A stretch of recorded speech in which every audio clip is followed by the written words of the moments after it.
Добрый день. Здравствуйте, мои родные. Шлю я вам свой привет с дороги. Еду уже за Кировом. Купить ничего не купил, но едем весело. Кормят более или менее ничего. Одели очень хорошо. Новые валенки, брюки, полушубки с воротниками.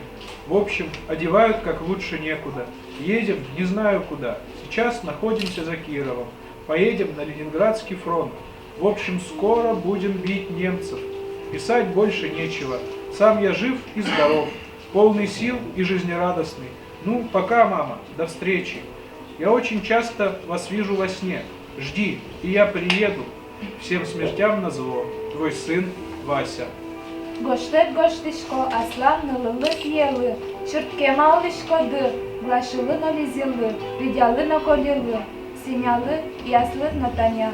Кычеулышко ды, нам то что деме поте, маршико ды, кычеулышко ды, эшо гоштишко нынейлы на дядялы, Александр, кычеулышко ды, то деме поте, Иван сылы сузарясылы, Вералы, Анналы, Санялы и Танялы, Маме спелы, Печи ладилы, Джечулы яга, тушко деме поте, Монтушко дёкынулко, эшо гоштишко кенлы, кычеулко дыты, лылыны, пьены, Джечулы, яга, немие дядие, малыма на шуттем вордиды, гоштатлешко лишко, пока умой. 6 августа 1942 года. Письмо на родину от известного вам кума и дяди. В первых строках моего письма шлю свой горячий поклон куме с крестницей Ниной и Юриком. Всем желаю всего хорошего в жизни. Затем я вас очень благодарю и очень был рад, что впервые получил от вас письмо, которое было написано 22 июля. Я узнал, что вы все там живы и здоровы, но жить, я знаю, вам трудно. Вы пишете, что от брата уже нет писем 7 месяцев. Но все может быть, и он не жив, и может быть жив. Я писем из дому тоже не получал с января, потому что мы находимся все в бою, и я не знаю, где он, на каком фронте. Пока, до свидания. Не горюйте, хотя и погиб брат, все равно надо без него как-то жить. Вы знаете, я сейчас жив, но может быть в одну минуту смерть. Вы знаете, что мы боремся за свою родину, и война без смерти не бывает. До свидания. Передавайте поклон жене и деткам. Ваш дядя и кум А. Двоеглазов. Письмо пишу своим бедным дочерям, сыновьям. Здравствуйте, как живете? Глаша, Лиза, Лида, Коля и Сеня маленький, и сама Таня. Давайте, дети, маленькие щечки поцелую. Как живете, бедняжки? Очень скучаю я. Вас дайте поцелую. Сеня, Лида, дорогие, за меня не беспокойтесь, ладно? Что едите? Я живу просто. Одежда хорошая, только ноги болят. Что поделаешь, не один я такой. Я приеду, уже ждите, ладно? Детей кормите. Письмо написал. Хорошо вы живите, ладно? Будьте здоровы. Всем большое спасибо. Коля и Слудзи Петр из Подшиваловские, Лудзинские вместе живем, служим. Национальная библиотека Удмуртской республики и я, директор библиотеки Тейсина Татьяна Владимировна, рады приветствовать вас на открытии гражданской акции, посвященной сохранению, восстановлению, реставрации писем времен Великой Отечественной войны. Чтением отрывков писем с фронта уроженцев Удмуртии, опубликованных в журнале «Иднакар», открыли нашу встречу аспирант Удмуртского института языка и литературы Уральского отделения Российской академии наук Станислав Тарасов и библиотекарь Национальной библиотеки Удмуртской республики Алина Садовникова. И позвольте, я представлю всех тех, кто сегодня присутствует в нашем зале. Это представители исполнительных и законодательных органов государственной власти и местного самоуправления Удмуртской республики, руководители и специалисты государственных и муниципальных учреждений культуры, науки, образования, представители от политических партий, общественных объединений, молодежного движения, средств массовой информации и жители нашей республики. Я благодарю вас всех кто откликнулся сегодня на наше приглашение.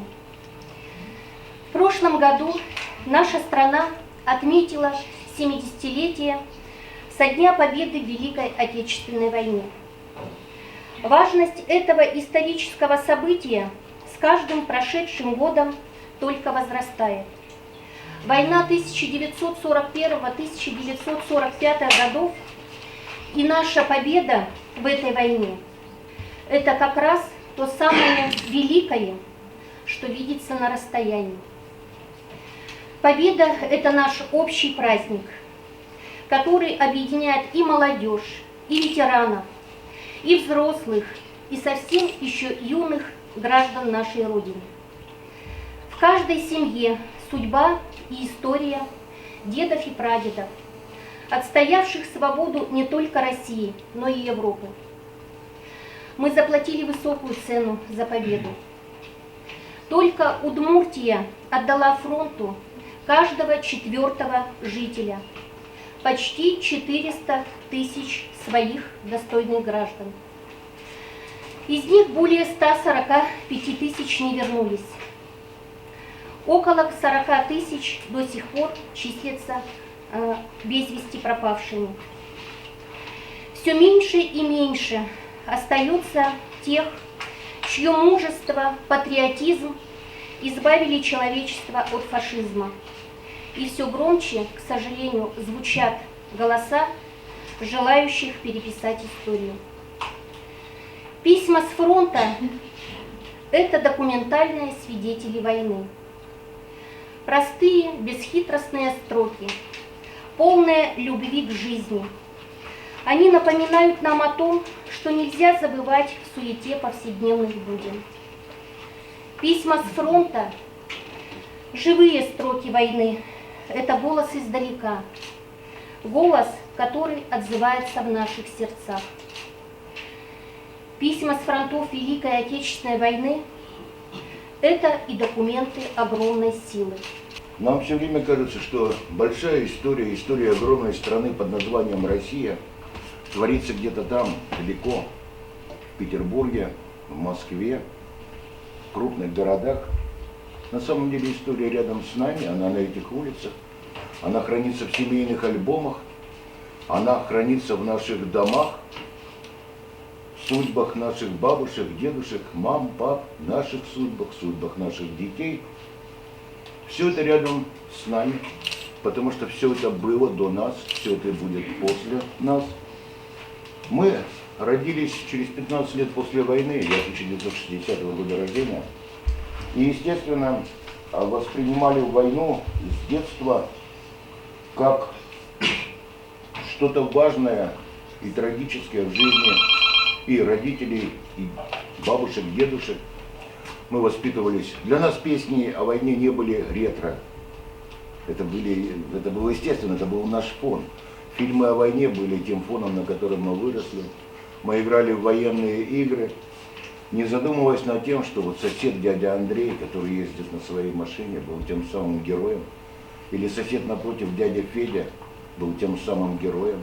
Или мой дед один, который воевал, всю войну прошел, и в апреле 45-го его на Одере ранило так, что он вернулся домой только через 1,5 года госпиталей в августе 46-го. Или другой дед, который сутками не выходил с машзавода. Они были герои той самой войны. Не те герои, которые в учебниках, те тоже герои, но эти герои жили рядом с нами и поэтому не воспринимались нами как герои. Когда становишься старше, ты это уже понимаешь. Лет 11 назад мне выпало работать над книгой, посвященной 60-летию Победы. С одной стороны, это был заказ, и с другой стороны, заказ невозможно было выполнить не от души. Вот эта книга «Мы шли к победе трудной дорогой». Я тогда окунулся в бездну, просто бездну каких-то воспоминаний, отрывков, газетных статей, информационных сводок, писем с фронта. Я изучал краеведческую литературу, я общался с краеведами, ездил по музеям, сидел в архивах. Я Татьяне Владимировне рассказывал, 2-3 часа работы И надо было остановиться, надо было заняться чем-то другим. Потому что ощущение, что мозги кипят, сердце плавится от этой боли, которая там растворена в том самом времени. Это было страшно. И вот эта огромная исповедальность этих писем, в которых не только про любовь к жене, к малым детям, интерес к жизни деревни или своей улицы, но вдруг возникает вот это ощущение Родины, что это все тоже Родина. Вот даже те письма, которые сегодня здесь читали, слово Родина там звучало неоднократно. В том самом, не только в малом значении, малая Родина, но в том самом большом значении. И это, конечно, потрясает. Это не было ведь официальной пропагандой. Это не было. И в то же время Родина присутствует за всем этим. Я не случайно взял с собой эту книгу. Она у меня оказалась под рукой. Дело в том, что письмо, жанр письма, эпистолярный жанр, он как будто ожил в те годы. Вспомните даже знаменитое Симоновское «Жди меня, я вернусь». Это ведь, по сути дела, письмо к любимой женщине. И вот в этой книге, я уже за 11 лет ее подзабыл, и как будто по-новому окунулся в это время в судьбы этих людей. Я встретил стихотворение, которое называется «Письмо матери». Его написал воевавший в знаменитом 174-м арт-дивизионе имени комсомола Удмуртии поэт Юрий Шаврин. «Жди, родная, я скоро приеду, нежно старость согрею твою, мы отпразднуем вместе победу, рассчитавшись с врагами в бою. Но если со мной что случится, за меня не придется краснеть. Я сумею в бою коммунистам за родную страну умереть. Дни пройдут, и над Родиной снова жизнь прекрасной птицей взлетит. В том порукою Сталина слово нерушимый советский гранит». Да, официоз. Как угодно можно назвать. Но кто, вот эти слова для нас сейчас воспринимаются как официоз, но кто упрекнет погибшего поэта в том, что он это писал по трафарету? Это шло от сердца. Мы настолько отвыкли вот от того времени, от идей, от судеб тех людей, видимо, отошли за 70 лет, что мы теперь это воспринимаем только как трафаретные какие-то идеи. На самом деле люди так думали. И для того, чтобы, наверное, оценить то время, надо в него окунуться. Большое видится на расстоянии. 70 лет прошло. Мы можем оценить вот этот подвиг, все его величие. Но когда отдаляется, стираются мелкие черточки, и вот эти письма, вот эта тряска вагонная, вот эти стыки вагонные, теплушка, короткий перекур, отдых на привале, заледеневший окоп, вот это ожидание смерти, а сегодня тебя это минуло, и ты выжил в бою, вот это все оживает в письмах. И эти сгибы потертые, этот штемпель, проверено военной цензурой, и трудно читаемые на сгибах слова, когда ты стоишь в каком-нибудь районном музее и смотришь на эти письма, и даже тебе дают их подержать в руках, от них вот то время, это так называемое тактильное, как будто ты прикоснулся руками к тому времени. И вот сегодня, когда звучали вот эти строки, у меня вот снова как дрожь какая-то, я будто прикоснулся к тому времени. И мне бы очень хотелось, чтобы те, кто будут после нас жить на этой земле, никогда не забывали всего, что пережили наши мамы, папы, дедушки, бабушки. Может быть, отчасти и мы, потому что все мы оттуда родом из той победы. Если бы не было ее, наверное, не было бы нас. Помнили об этом и время от времени прикасались к тому времени, чтобы благодарно поклониться. Вот это, наверное, единственное, что я хотел сказать. Вот когда я закончила 4 класс, началась война. Сразу забирать всех мужчин и сыновей. И остались только женщины, да дети и престарелые. Теперь, ну что, в 41 году она началась война, уже это самое пошло все, ну, всех забирают, всех, все, ну, не знаю, как сказать. А нас вот подростков, мне 11 лет было, как раз подростков всех собирали, вот заставляли в колхоз идти работать, колоски сначала собирать, потом картошки копать, потом на молотилку, на молотьбу, значит, это зерно молотили. Я, конечно, это, любила на лошадях работать. То солому отвозу, то эту мекину отвозила. Все, то воду возила в бочке. Съезжу на речку, наберу, речка низко, я ведром таскаю кверху и в бочку залажу, и ведро в бочку выливаю эту воду. Возила, теперь боронила даже. Ну вот все на лошади работала. А потом председатель смотрит на меня, ну я весовщиком еще работала, на зерно, это в Голубинку отправляла, это для армии. И 10 подвод подгонят, 10 телег.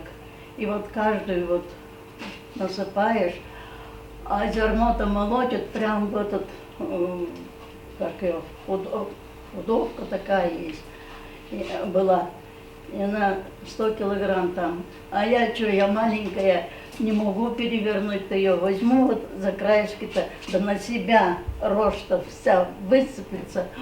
Приду, думаю, вся ось прям вот на мне колет все это все. Ладно, прочищу, все. Теперь вот председатель вызвал, говорит: милая, ты ведь можешь это все делать, а мне тебя жалко, иди-ка почтальоном. И я обрадовалась, думаю, почтальон, все остальное не буду делать работу. Почтальоном стала ходить за 6 километров, то иногда пешком, иногда на лошади. Сяду на лошадь верхом, и наравне с мальчишками перегоняла их. Приедут на отделение почтовое, мне дадут письма, газет, там, сумку. Мама шила такую сумку с какой-то юбки. И это все корреспонденцию сложу. И извещение о смерти кому-нибудь, вдруг то от мужа, то на сына, то... Ой, я эти похоронки принесу.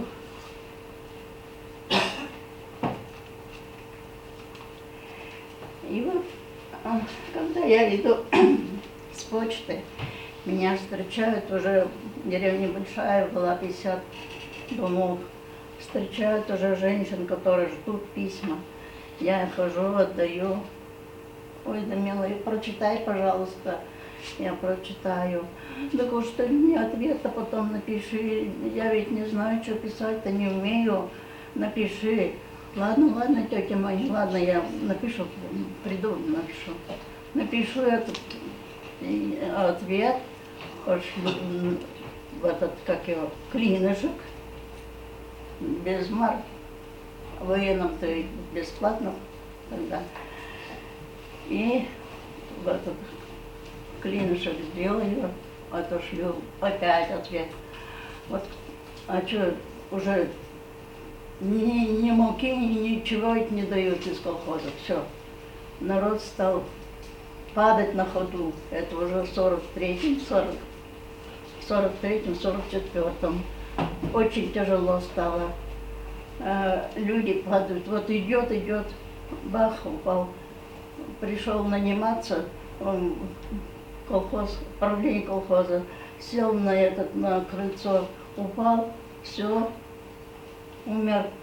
Вот так вот люди на ходу умирали. Есть нечего было. Муки нисколько не давали. 200 грамм дадут зерном. и как хочешь, вот, на трудовой день.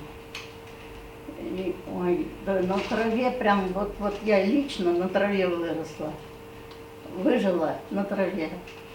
Щавель ели, это, как ее, горчицу ели, козловник, что только, ну, всякая трава какая-то, кисленка, смородину зеленую набирали, это, чугун, и мукой заболтаешь, и поешь, и опять на работу. Вот так вот. И теперь все так, ну, а уже в 45-м меня послали учиться в конце года. 5-й класс надо мне было, потому что 2 года я не училась, некогда было учиться. Я в 46-м закончила, весной, значит, в мае 6-й перешла и сюда приехала. А жила-то я в Татарии. Сюда приехала в 46-м, сразу попала к начальнице. Она меня устроила к себе на почтамт и на сортировочный пункт писем я попала.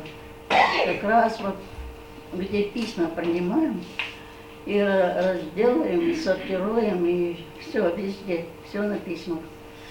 А письма, конечно, читать не положено мне было. Это у нас специальная связь была директора. Может быть, кто знает. Вот. Теперь в 46-м поступила я вот на эту работу, потом 2 года проработала. Меня с этим профгруппорлом выбрали.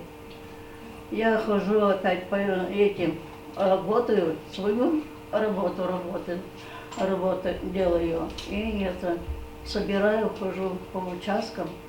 Из начальства собирались партийные взносы, все меня заставляли собирать с партийных. Подойдешь к начальнику, надо бы это заплатить за профсоюз.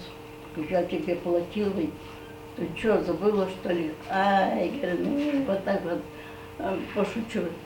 Ну ладно, жена дала где-то на обед, на что дай, вот вяжись. Вот так вот я работала. Потом меня опять это местный комитет, раньше местный комитет был, сейчас профком, а там местком был. Выбрали местком в этот по жилбыту. Тоже все везде успевала с чем-то, не знаю. И Наталья Андреевна, потом- а сколько лет примерно еще вот шли похоронки? уже тут мерные, ну, на полевой почте тоже много, ведь там в этой Польше, в Венгрии, Болгарии наши-то эти были полевые почты, закрыты же адрес был. Но похоронок уже не было, когда я здесь работала. Похоронок не было. Но письма еще шли. Письма шли мешками, прям вот мешками. Высыпешь, вот бывало на стол, и это все надо подобрать, разобрать, рассортировать по городу. Я еще по городу сортировала на входящий, на исходящий, на этом, на гажи, на посылочном работала. Это практика, как у меня была. Потом на переводном, денежный перевод отправляла, заказные письма отправляла. Все это, все пройдено мной. Короче говоря, я на почте, вот в этой Удмуртии, на почте выросла. Вот вы Да. 4 класс закончили, сколько вам лет тогда 11 было? лет. Вот 11 лет. И война ведь многих детей сделала взрослыми. Да, да. Огромное вам спасибо, что вы пришли. Пожалуйста. Дай Бог вам долгих лет здравия. Спасибо огромное. К нам обратилась семья из города Ижевска с вопросом, что можно сделать и можно ли еще что-то сделать, чтобы письма с войны в последующем передать и последующему поколению семьи. И мы попробовали. О нашем уже практическом опыте по реставрации писем солдата Ивана Петровича Водинцева из деревни Крестьянин Узинского сельсовета Старозятинского района, ныне Икшур-Бодинского района нашей республики, расскажет Светлана Исламовна Наговицына, заведующая региональным центром консервации и реставрации Национальной библиотеки. Я сегодня хочу рассказать историю писем одного солдата. Ивана Водинцева из деревни Крестьянин Узинского сельского совета Старозятинского района Удмуртской в то время АССР. Эти письма бережно сохранили родные до наших дней. Человеческая судьба солдата – это короткая жизнь, оборванная страшной войной. Треугольники его писем просто и незатейливо сложены и похожи друг на друга, но каждое письмо единственное и неповторимое. Письмо от вашего сына. В первых строках письма спешу передать горячий привет всем вам. Любящий сын писал письма домой, маме, сестрам, братьям. Дорогая мама, добрый день. Маня, Зоя, Валя, Федя, Катя, Леня. Шлю вам горячий привет. Желаю всего вам хорошего в вашей жизни. От его простых строчек веет теплом, заботой, добротой. Писал солдат и своему отцу, Петру Ивановичу, который воевал в то время на другом фронте. Добрый день, здравствуйте, многоуважаемый родной папа. Уважительное обращение к отцу в каждом письме. Здесь же слова глубокой веры в победу, описание будней фронтового быта. Немалое место в письмах Ивана занимала героическая составляющая войны. Хорошо бьем врага своей меткостью и точностью нашей артиллерии. И все же в письмах главный месседж: я жив, будьте вы живы и здоровы. Вот такие письма поступили к нам на реставрацию в наш региональный центр консервации и сохранности документов Национальной библиотеки Удмуртской республики. Ветхие, надорванные, с выцветшими чернилами треугольники, с осыпающейся краской на почтовых карточках. Они не могли нас тронуть до глубины души. Работая над этими пожелтевшими от времени письмами Ивана, восстанавливая их, мы вместе с ним писали письма и читали письма от родных, которые приходили из тыла. Вместе с ним мы отдыхали в минуту затишья, и вместе с ним мы вставали с ним в атаку. Падали ранеными вместе с ним и лежали в госпитале. И мы живем, а он остался. Он остался молодым навсегда. Он умер от тяжелого ранения в госпитале в августе 1944 года. Но он остался в своих письмах, удивительно трогательных, нежных. Работая с письмами, самое трудное в нашей реставрации была работа с извещениями о смерти. Невозможно читать эти строки без слез. И невозможно их не пропустить через сердце. Извещение о смерти солдата. Короткие, горькие, прощальные строки. Такие же горькие и печальные строчки из письма санитарки, ухаживавшей за Иваном до последней минуты. Сообщаю, ваш сын Ваня скончался от тяжелого ранения. При смерти он просил, чтобы я вам сообщила, что он умер. Врачи трудились во все силы, но ничего не помогло. Как жаль таких молодых ребят. Это письма одного солдата, а таких писем было очень много. Более 70 миллионов было написано и отправлено за 1418 военных дней. Каждое из письмо само по себе сугубо личное, но собранные вместе письма – это память народа, которую нам надо бережно сохранить. Закончить свой рассказ о письмах солдата я хочу такими строчками. «Прошу вас, храните солдатские письма. Они просты, порой грустны. В них столько надежды и вечного смысла, но дни их, поверьте, уже сочтены. Прошу вас, храните солдатские письма. Тревожную память людской доброты». Получается так, что Иван Петрович, то есть дядя Иван, был самым старшим сыном, братом моей мамы. К сожалению, сейчас уже никого не осталось из их большой семьи. Их было 7 детей, плюс папа и мама, то есть дедушка и бабушка. Дедушка воевал на фронте, так же, как и старший сын Иван, на разных фронтах. В письмах они постоянно переписывались и постоянно сообщали друг другу, живы, здоровы, как дела, интересовались, как живет семья. И в первую очередь, когда мы читали эти письма у нас сохранялись из поколения в поколение. То есть маме передала бабушка, они лежали у нас, но они пришли в такое состояние, что было их тяжело уже прочитать. И поэтому какие-то отрывки из этих писем мы видели, читали и понимали, что на фронте было очень тяжело. Но он всегда, дядя Иван, интересовался жизнью своих сестер и братьев младших.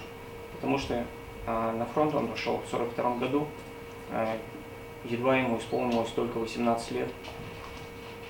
И забрали его, то есть ушел он на фронт в 1942 году, в самый тяжелый момент истории нашей страны, то есть переломный момент. И попал сразу на Сталинградский фронт и на Центральный фронт. То есть воевал под Брянском, получил медаль за отвагу. В архиве мы нашли тоже приказ о награждении его медалью за отвагу под городом Севск. Далее, потом он воевал на Центральном фронте и дошел до границы с Польшей, где он был тяжело ранен и скончался. К сожалению, мама рассказывала, что бабушка до последнего момента искала могилу сына, дяди Ивана, но так и не смогла найти, потому что были различные слухи, приходили друзья с фронта, говорили, что он был в госпитале на территории Польши, и, скорее всего, похоронили его в братской могиле на территории Польши. Потом была информация, что он был похоронен в городе Брест, как раз тоже на границе. Бабушка даже туда ездила в 70-е годы, но, к сожалению, так и не нашла фамилию на братской могиле. Вот что хотелось сказать. И дедушка пришел с фронта, он у нас кавалер ордена боевого красного знамени, то есть был коммунист, председателем артели старых взятцев, и очень сожалел, что его старший сын, конечно, не вернулся с фронта и погиб. Это память, которая остается в нашей семье. Мы очень часто разговариваем по поводу этого со своими братьями и сестрами двоюродными. И когда решили попробовать реставрировать эти письма, конечно, обратились к Татьяне Владимировне. Очень большое спасибо за эту проделанную работу. Спасибо вам большое. То, что вы откликнулись на нашу просьбу. И то, что вот эта реликвия останется дальше в нашей семье и будет для нашего поколения будущего весточкой с того дальнего времени. Это уже история. Прошло 70 лет с победы над фашистскими захватчиками, но это останется в нашей памяти, в наших сердцах. Большое вам спасибо. Каждое восстановленное письмо находится в своем контейнере, и мы сделали общий контейнер из специального бескислотного картона. В этом контейнере вы будете хранить свои письма. Пожалуйста. Когда у нас получилось восстановить письма, мы решили помочь жителям нашей республики сохранить свое семейное достояние, свои реликвии. И более подробно о проведении, о нашей гражданской инициативе проведения акции «Весточка с фронта» расскажет Анна Леонидовна Семенова, заместитель директора Национальной библиотеки. Фронтовые письма на реставрацию будут приниматься с февраля по ноябрь в региональном центре консервации и сохранности документов Национальной библиотеки Удмуртской Республики по адресу город Ижевск, улица 30 лет Победы, 14, ежедневно, кроме воскресенья, с 9 до 17:30. В рамках акции будут осуществляться индивидуальные консультации по условиям реставрации и последующего сохранения писем. Участники акции по своему желанию предоставляют письменное согласие на использование электронной версии фронтовых писем из личных архивов в рамках деятельности Национальной библиотеки. В том числе здесь идет речь о том, что мы будем создавать отдельную электронную базу в рамках нашей Национальной электронной библиотеки Удмуртской Республики, где на сегодняшний день размещено более 25 тысяч документов, книг, периодических изданий. И эти фронтовые письма, они уже доступны будут всему миру. Еще хочется сказать, что услуга для жителей является бесплатной. Но в то же время хочется отметить, что на самом деле это мероприятие, оно дорогостоящее. Реставрация одного письма примерно обходится в 1000 рублей. И финансирование акции у нас осуществляется в пределах средств, выделяемых в Национальной библиотеке. То есть это у нас работники, которые оплачиваются за счет бюджета нашей республики. Также мы очень надеемся на внебюджетные привлеченные средства и добровольные пожертвования, потому что для закупки материалов, к сожалению, у нас вот таких на сегодняшний день возможностей нет. И очень хочется надеяться, что вот эта информация, она у нас распространится, и в том числе вот и СМИ у нас, представители СМИ, помогут нам распространить эту информацию, и у нас также будут желающие, которые нам помогут в том числе вот проделать это мероприятие. Детальную информацию по акции и положению можно найти на официальном сайте Национальной библиотеки Удмуртской Республики, а также позвонив по вот этим телефонам, которые представлены на слайде. Давайте 97 22 70. И второй телефон 50 31 84. Обращаться к Емельяновой Светлане Владимировне или Наговицыной Светлане Исламовне. У нас нет финансовых средств на приобретение дорогостоящих реставрационных материалов, но Национальная библиотека сегодня располагает необходимым техническим оборудованием. У нас имеются высокопрофессиональные специалисты-реставраторы. А самое главное, мы обладаем огромным желанием помочь нашим жителям сохранить письма военных лет. И на сегодняшний день у нас уже появились партнеры, которые откликнулись на нашу инициативу проведения акции. И, кстати, надо сказать, что сегодня, Светлана Исламовна, у нас, может быть, беспокойство даже было.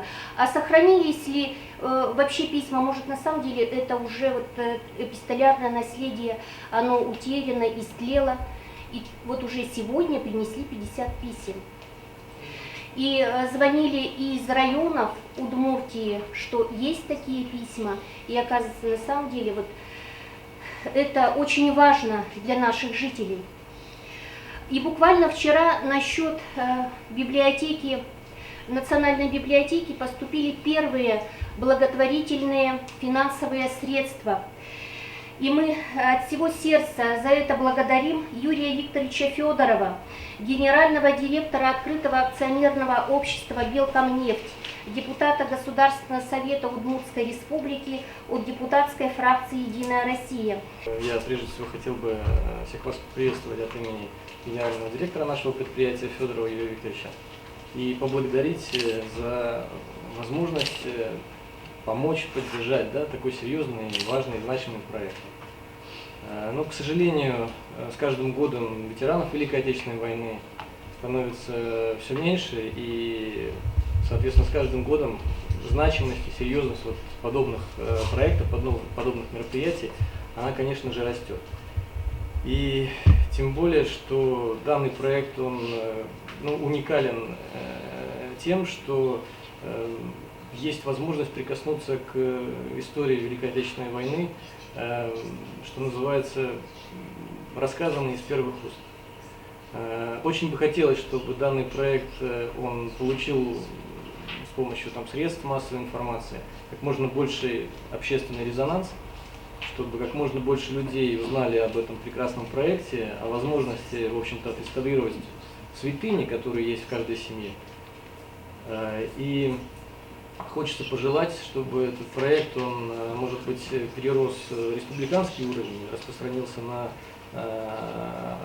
федеральный, потому что действительно важность и значимость его сложно переоценить. На сегодняшний день Удмуртское региональное отделение партии «Единая Россия» ведет два проекта. Это библиотеки России, это «Культура и время». В прошлом году у нас был выпущен третий сборник песен про Великую Отечественную войну. И было там 70 песен по фильмам о Великой Отечественной войне. В конце прошлого года тоже был выпущен сборник поэтов, проживающих на территории Удмуртской республики. Жилин Сергей Васильевич стоит тоже один из участников этого сборника. И хотел бы поблагодарить здесь библиотеку и поблагодарить Министерство культуры и туризма Удмуртской республики, то, что поддерживает все наши начинания и помогают нам в выпуске нашей такой литературы. И та идея, которая возникла в Национальной библиотеке по весточкам с фронта, у нас тоже эта идея витает до сих пор на сегодняшний день, она может быть уже благодаря этому мероприятию как-то преобразуется в что-то материальное. В прошлом году, к 70-летию Победы, Мариэл, региональное отделение партии «Единая Россия», выпустили сборник «История одной фотографии». У нас сборник здесь есть, и поэтому у нас идея была выпустить наподобие этого сборника у нас по Удмуртии, потому что на сегодняшний день таких сборников, таких произведений в Удмуртии нет. И, конечно, те начинания, которые идут на сегодняшний день по весточкам с фронта, конечно, мы поддержим. Я думаю, что те, скажем так, начинания, которые есть, мы включимся в этот процесс и, конечно, всегда будем с вами. На центральном стенде размещены, мемуары маршала Василевского. Это наш первый председатель Советского комитета ветеранов войны. И нежданно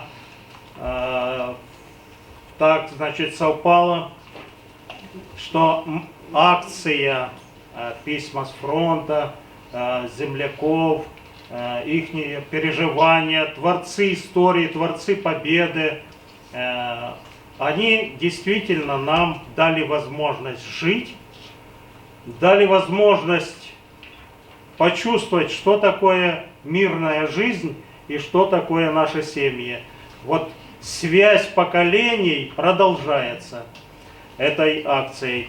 Делегация Удмуртской республики в ноябре месяце посетила Республику Беларусь. И мы были в Центральном музее Великой Отечественной войны. И наши земляки, уроженцы Удмуртии, на стендах представлены.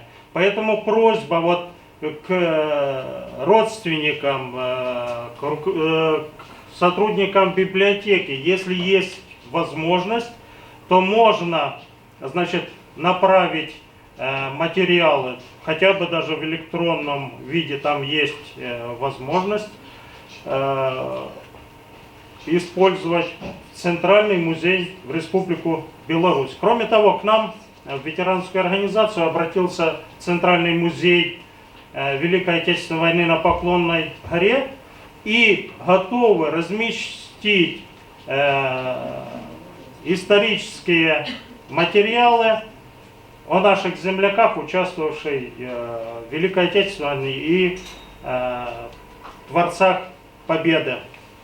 Поэтому мы поддерживаем вот это направление сохранения исторической памяти. Это увековечивание наших земляков, наших родственников, творцов Победы. Большое спасибо за труд. Хотелось бы поблагодарить Татьяну Владимировну, Надежду Михайловну, Анну Семеновну за ту работу благородную, которую вы ведете. Я помню, что в преддверии 70-летия Великой Победы вы озвучили голоса участников Великой Отечественной войны. Все мы знаем, что их голос — это и слово на вес золота. Вот это одна акция. Далее у вас была презентация книги «Танки на марше».